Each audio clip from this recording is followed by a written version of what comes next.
Hello and welcome to DrugsPlus. Whether you're here for exam revision or just general interest, I hope you find this video useful. If you do, please give it a thumbs up and subscribe to support this channel so that I'm able to continue creating this content. In this video, I'm going to introduce a series of videos all about treatments for cardiac arrhythmias.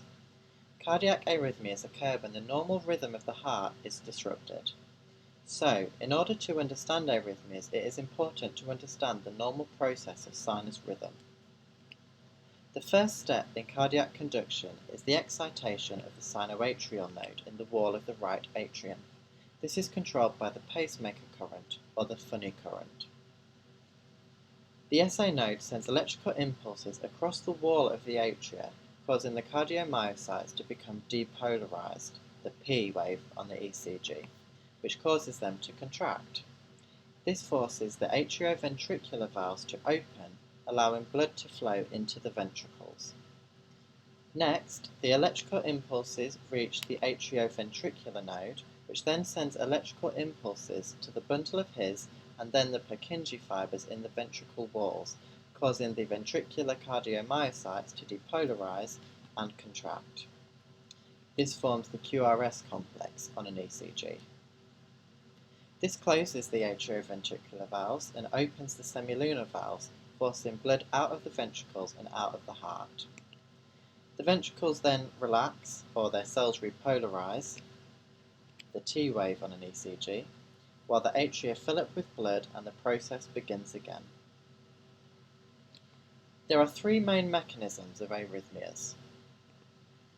Abnormal automaticity occurs when electrical impulses emerge from cardiac cells which don't ordinarily do this.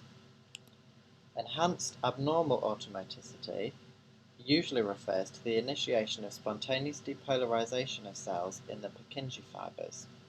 However, the mechanism by which most arrhythmias are initiated and by which all arrhythmias are maintained is reentry, which I'll be discussing in more detail later in this video. In order to understand reentry, it is important to understand the conduction cycle of a cardiomyocyte. When this sodium influx depolarizes the cell membrane sufficiently, at around -70 mV, voltage-gated sodium channels open, causing a marked influx of sodium. When the cell depolarizes to around +20 mV, voltage-gated sodium channels close, and voltage-gated potassium channels open. This causes a potassium efflux, but when the membrane becomes repolarized to around +5 mV, voltage-gated calcium channels open too. This is a vital stage, as this calcium is what causes the cells, and therefore the heart, to contract. So, as calcium influx and potassium efflux are occurring simultaneously, the membrane potential plateaus.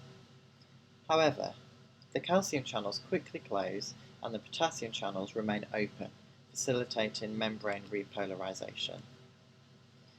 When the original membrane potential of -90 mV is reached, potassium channels close and the cycle is repeated. The most important current to consider when studying arrhythmias is the sodium current. Cardiac sodium channels exist in three states: the rested state, when they are able to be opened in response to excitation, the activated state, when they are open, and the inactivated state, a refractory period when even if the cell was exposed to another electrical impulse, the channel would not be able to open. This refractory period is vital in proper cardiac conduction because it produces an even wave of depolarization, as it means excited tissue can only conduct to proceeding tissue. This refractory period is vital in proper cardiac conduction because it produces an even wave of depolarization, as it means excited tissue can only conduct to proceeding tissue. However, in reentry, a region of localized slow conduction, such as an area of ischemia, disrupts this. This allows adjacent healthy tissue to conduct impulses to the area beyond that of the slow conduction. This causes the wave of depolarization to loop around and re-enter its original pathway. This means that each section of cardiac tissue will become depolarized and therefore contracted in the wrong order, meaning that blood will be unable to properly flow throughout the heart and throughout the body. If this arrhythmia occurs in the ventricles, the patient is very unlikely to survive. So the following videos will be about the different classes of drugs used to treat arrhythmias, as noted by the vaughan-williams classification system. Class 1 drugs are sodium channel blockers. Class 2 drugs are beta blockers. Class 3 drugs are those which delay repolarization and are usually potassium channel blockers. And Class 4 drugs are calcium channel blockers. I'll provide the links to all these videos below. Thank you for watching this video. If you found it useful, please give it a thumbs up and subscribe to support this channel so I'm able to keep creating these content. I'll be back with more pharmacology videos soon.